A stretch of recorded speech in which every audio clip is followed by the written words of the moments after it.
Kalau dilihat dari konsep, semuanya adalah baik. Tetapi yang jadi masalah adalah bahwa PPKM ini ternyata tidak diimbangi dengan kebijakan yang bisa mensupport masyarakat itu untuk tetap membatasi aktivitas.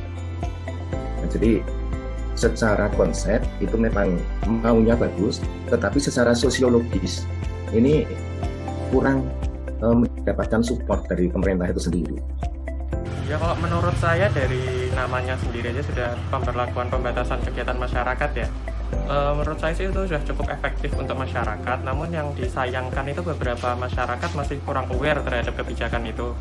Jadinya beberapa masyarakat masih tidak begitu mengindahkan kebijakan pemerintah itu, masih banyak yang keluar.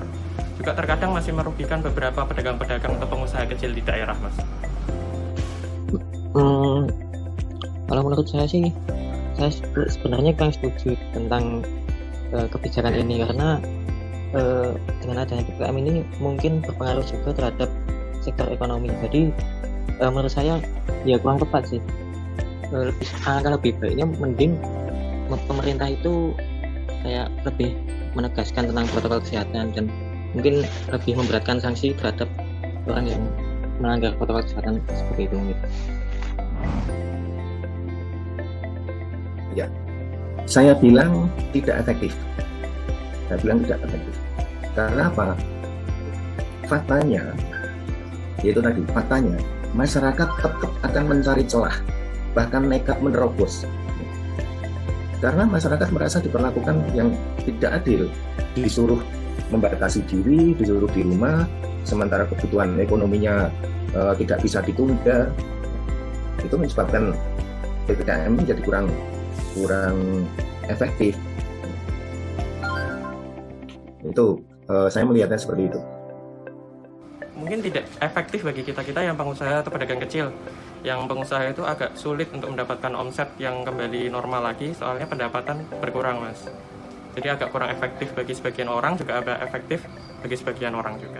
Kalau menurut saya sendiri sih kurang efektif ya, kan mungkin kayaknya pemerintah itu kayak milih-milih ya, karena kayak yang tempat berizin seperti diskotik dan semacamnya itu tetap ada yang beroperasi, sementara masjid-masjid juga ada yang beberapa yang ditutup.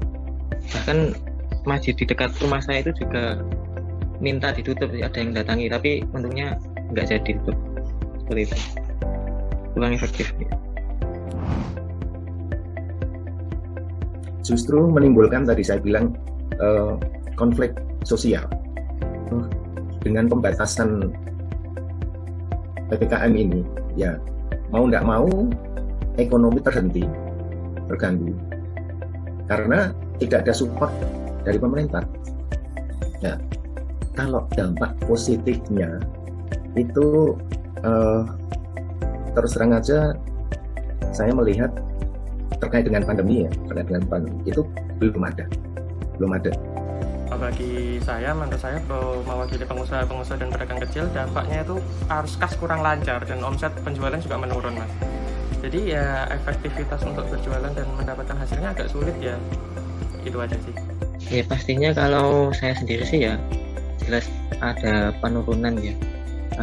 Apalagi banyak resto-resto yang ditutup, terus ada juga yang dibubarkan sebelum jam 8 lah, paling mentok jam 8. Nah, sementara kadang kita ini kan ada yang gojek juga sampai malam. Nah, itu kalau udah lebih dari jam 8 ya udah sepi banget sekarang jadian. Jadi ya tetap berkurang lah. Harapan saya setidaknya 2 hal itu, bahwa masyarakat perlu diberikan pemahaman, tetapi di sisi lain pemerintah juga lebih konsekuen menetapkan kebijakan terkait dengan kebutuhan hidup bagi masyarakat kebanyakan. Ya. Harapan dari saya sih untuk aparat sama pemerintah lebih memperhatikan masyarakatnya lagi, terutama pedagang sama pengusaha kecil ya. Soalnya untuk beberapa aparat di berbagai daerah juga masih melakukan semprot-menyemprot, nah itu yang agak kurang benar. Sama beberapa usaha kadang juga ada yang disita oleh Satpol PP, saya sebut oknum. Itu juga beberapa kan juga mengalami kerugian juga bagi pedagang dan pengusaha, tentunya juga itu akan mengurangi omset pendapatannya juga. Harapannya dengan diberlakukannya PPKM ini ya mungkin semoga virus corona di Indonesia ini berkurang drastis lah, walaupun belum hilang sepenuhnya, tapi juga masyarakat mungkin lebih sadar akan protokol juga dan tidak melanggar, seperti tidak memakai masker, terus tidak mencuci tangan dan tidak menjaga kesehatan. Seperti itu, Mbak.